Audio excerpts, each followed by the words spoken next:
2024년 7월 4일 이사야서 52장 13절에서부터 53장 12절까지의 말씀을 가지고 함께 묵상과 기도 그리고 나눔의 시간을 갖겠습니다. 먼저 오늘 나눌 본문 말씀부터 함께 듣겠습니다.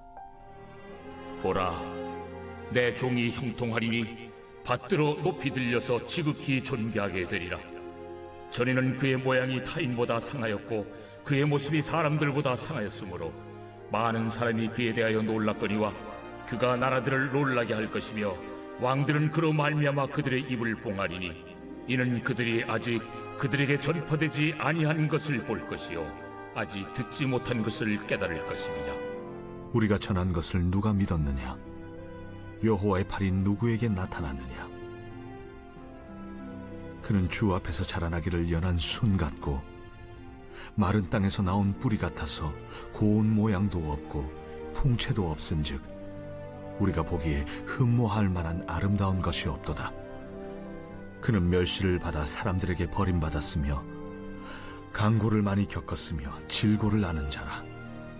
마치 사람들이 그에게서 얼굴을 가리는 것 같이 멸시를 당하였고 우리도 그를 귀히 여기지 아니하였도다.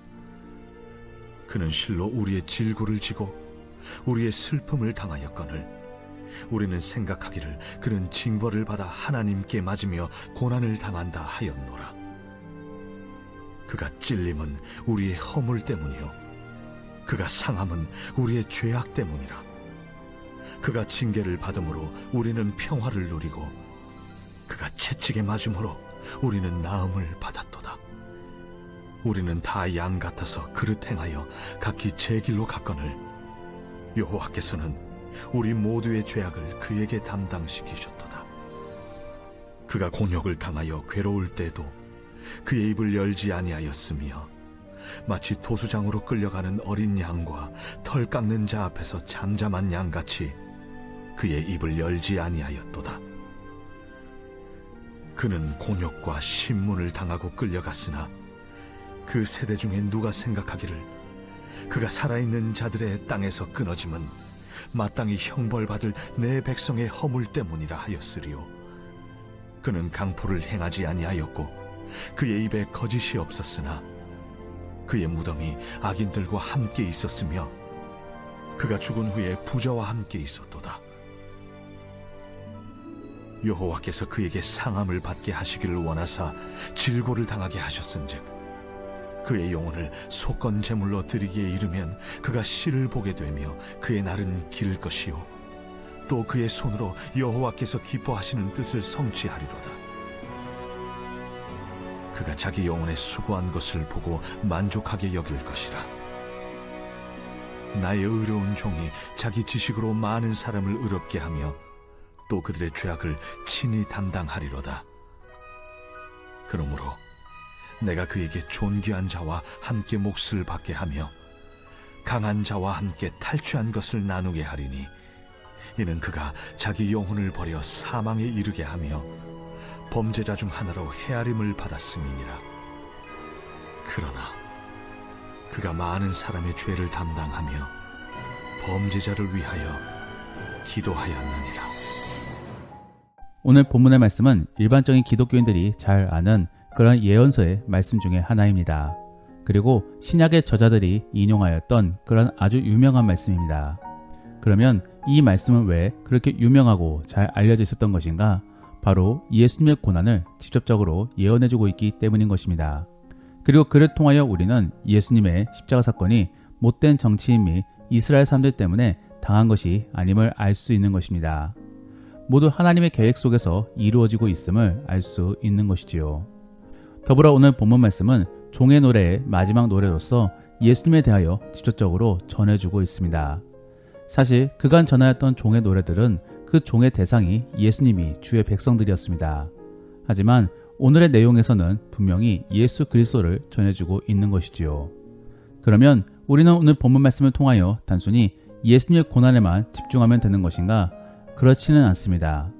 사실 오늘 본문 말씀을 잘 살펴보면은 분명히 예수님의 고난도 전하고 있지만 결국 승리에 대한 부분들을 전해주고 있는 것입니다. 그래서 오늘 본문의 13절 말씀을 읽어보면은 보라 내 종이 형통하리니 받들어 높이 들려서 지극히 존귀하게 되리라 라고 전해주고 있는 것입니다. 결국 오늘 본문은 단순히 예수님의 고난에만 초점을 맞추고 있는 것은 아닌 것입니다. 더불어 오늘 본문 속의 동사들은 모두 미래형으로 쓰여져 있는 것을 볼 수 있습니다. 즉 미래지향적이며 희망적인 것입니다. 그를 통하여 하나님께서는 우리에게 소망을 품을 수 있게끔 만들어주시고자 하시는 것입니다. 그런데 그렇게 취하는 방식이 기상천외함도 말씀해주고 있는 것이지요. 사실 이러한 특별함은 세상의 시각 속에서 바라보고 있기 때문에 특별한 것이지 주님의 시각 속에서는 너무나 당연한 것입니다. 그러므로 어쩌면 이러한 방향은 세상과 구별되는 거룩한 방향일 수도 있는 것입니다. 그러므로 우리는 그러한 방향에 따라 수긍하며 따라가야 되는 것입니다. 왜냐하면 우리는 그러한 예수님을 따르는 그리스도인 및 제자이기 때문인 것입니다. 그러므로 저는 그러한 예수님의 방향을 살펴보며 우리가 어떠한 방향으로 나아가야 될지를 함께 생각해 볼 수 있기를 원합니다. 첫 번째로 예수님께서는 세상이 추구하는 방향과 정반대의 방향으로 나아가셨습니다. 그러므로 유명 및 명예 그리고 권력과는 정반대의 방향으로 나아가셨던 것입니다. 오늘 본문의 14절 이하의 말씀에서 계속적으로 전해주고 있는 사실은 사람들이 놀랐다라는 것입니다. 사람들이 왜 놀랐겠습니까? 그들이 생각했던 메시아상과 너무나도 달랐기 때문인 것입니다. 당시의 사람들은 메시아에 대하여 다윗 혹은 모세와 같은 그런 카리스마를 기대하며 고대했었습니다. 그러므로 엄청난 능력과 권력으로 세상을 다스릴 것을 기대했던 것이지요. 하지만 막상 뚜껑을 열어보니 메시아의 모습은 너무나 초라했던 것입니다. 그래서 14절 말씀에 사람들이 보기에 많이 상하였다라고 전해주고 있는 것이며 2절 말씀에서는 너무나도 연약했다라고도 전해주고 있는 것입니다. 더불어 그는 메시아로서 사람들을 진두지휘하며 또 강력하게 영향력을 발휘했어야 했을 것인데 도리어 당하고 또 억울하게 죽게 되었습니다. 그러므로 사람들의 입장에서는 그러한 모습이 너무나도 충격적이었던 것이지요. 이러한 모습은 그들이 생각하였던 리더의 모습과 정반대의 모습이었던 것입니다. 그러면 하나님께서는 왜, 그리고 예수님께서는 왜 이러한 모습으로 이 땅에 오신 것인가? 카리스마 및 지배의 모습은 죄의 영향력 아래에서 탄생된 모습이기 때문인 것입니다. 원래 창세 시절에는 우위가 없었습니다. 그저 서로가 동등한 관계 속에서 협력하며 잘 살았던 것입니다. 그런데 죄가 들어오면서부터 약육강식의 세계가 펼쳐지게 된 것입니다. 더불어 사람들도 그러한 영향력 아래에 지배하며 다스리는 분위기가 만들어진 것입니다. 그러면 창세기 1장 26절 속에 등장하는 다스림은 어떻게 해석해야 되는 것인가? 여기서의 다스림은 하나님이 주신 지혜 아래에 서로가 잘 먹고 잘 살 수 있는 방법을 강구해 주는 것입니다. 그러므로 각자가 균형을 맞출 수 있게끔 유도해 주는 것이지요. 그러므로 아담은 땅을 고르게 만들었던 것입니다. 하나님께서는 강력한 힘 아래에 지배하는 것을 원치 않으셨습니다. 그러므로 반대의 방향으로 나아가기를 원하셨던 것이지요. 그리고 그러한 방향이 바로 따뜻함과 사랑의 방향이었던 것입니다. 즉 희생 속에서 서로를 위해 살아가야 되는 것이지요. 그러므로 하나님께서는 예수님의 희생함으로 우리 인간을 위하셨습니다. 더불어 예수님께서도 그러한 방향을 따르고자 자신을 낮추며 사람들을 위로하고 또 죽음을 택했던 것입니다. 우리 그리스도인들도 그러한 방향을 지향해야 되는 것입니다. 그러므로 세상에서 원하는 경쟁과 제압으로 능력을 나타낼 것이 아니라 사랑과 희생 속에서 그리스도인의 모습을 나타내야 되는 것입니다. 그런데 사실 사랑은 그렇다 치더라도 희생은 마음처럼 쉽지가 않습니다. 그러므로 우리는 하나님께 은혜를 간구해야 되는 것입니다. 즉 하나님께 사랑과 희생을 가질 수 있는 마음을 달라라고 요구해야 되는 것이지요. 그러면서 동시에 그러한 삶을 결단해야 되는 것입니다. 그래야 우리는 그리스도인으로서 주님을 따라갈 수 있는 것입니다. 정말로 그러한 복된 그리스도인들이 될 수 있기를 원합니다. 두 번째로 예수님께서는 묵묵히 순종하셨다라는 것입니다. 오늘 본문의 많은 사람들은 예수님을 오해하고 있었습니다. 그러므로 그가 죄가 있었기 때문에 이렇게 형벌을 받는 것으로 착각했던 것이지요. 그래서 4절 말씀에 우리는 생각하기로 그는 징벌을 받아 하나님께 맞으며 고난을 당하였다라고 생각하였다라고 전해주고 있는 것입니다.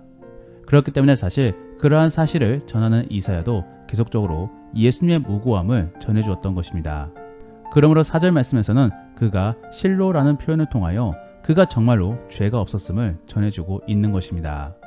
더불어 5절 말씀에서는 그가 우리의 죄 때문에 형벌을 받았음을 전해주고 있는 것이지요.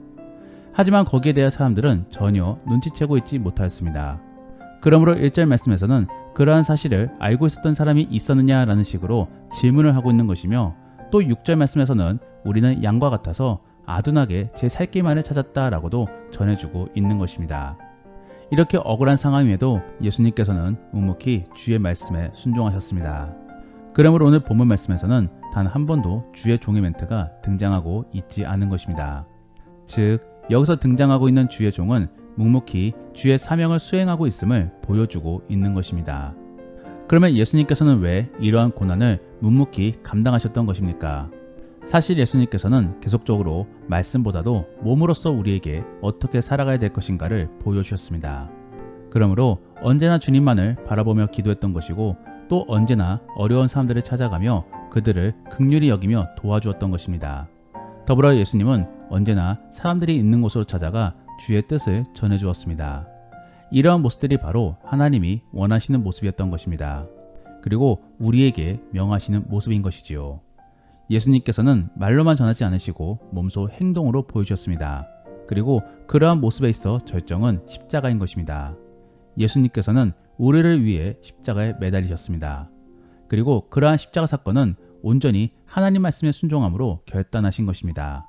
결국 이러한 순종과 사역 때문에 우리는 구원의 혜택을 얻을 수 있었던 것입니다. 그러므로 오늘 본문의 5절 말씀에서는 그가 찔림은 우리의 허물 때문이요 그가 상함은 우리의 죄악 때문이라. 그가 징계를 받음으로 우리는 평화를 누리고 그가 채찍에 맞음으로 우리는 나음을 받았도다 라고 전해주고 있는 것입니다.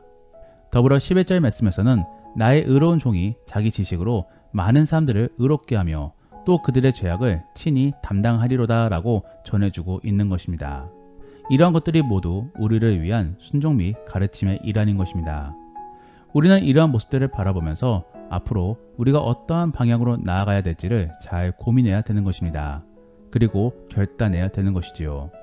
그러면 우리는 앞으로 어떠한 삶을 살아가야 되는 것입니까? 온전히 주의 말씀에 순종함으로 묵묵히 감당해야 될 것입니다. 어떠한 사람들은 주의 일을 한다라고 하면서 자기를 드러낼 때가 있습니다. 또 어떤 사람들은 주의 일을 전하면서 말만 그렇지 몸으로는 실천하지 않는 그런 위선적인 모습들을 보일 때가 있습니다. 결국 그러한 모습들은 주의 영광을 가리는 것입니다.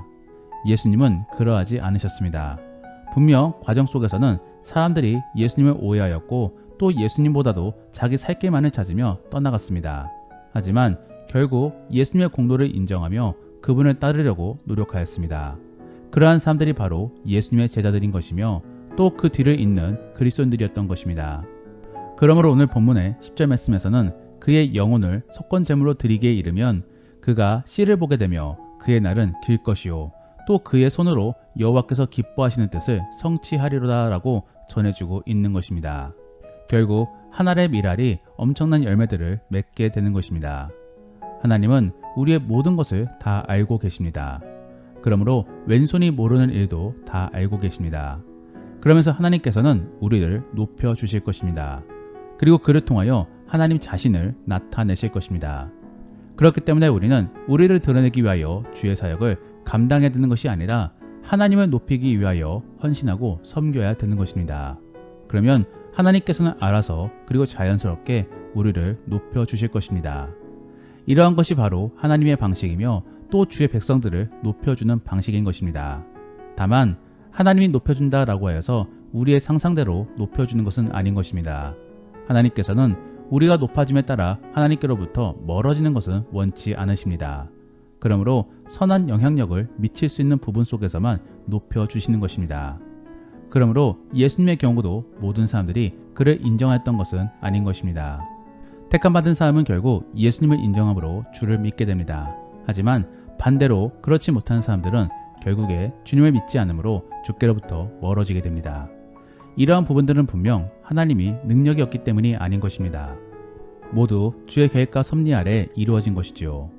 그러므로 우리는 그러한 부분들을 미리 고려하므로 주께로만 쓰임받기 위하여 노력해야 되는 것입니다. 그리고 겸손 속에서 주님만을 나타내야 되는 것입니다. 정말로 그러한 방법들을 고민해 보시면서 결국에 주님께로 쓰임받을 수 있기를 원합니다. 말씀을 정리합니다. 오늘은 이사야서 말씀 속에 가장 중요한 부분이라고 볼 수 있는 종의 노래의 네 번째 부분을 살펴보았습니다. 그리고 그 안에서 우리는 우리가 믿고 따라야 될 예수님에 대하여 함께 살펴보았습니다. 예수님께서는 세상과 정반대의 방향으로 나아가셨습니다.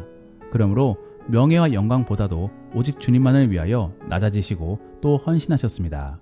더불어 주의 말씀만을 묵묵히 순종하셨습니다.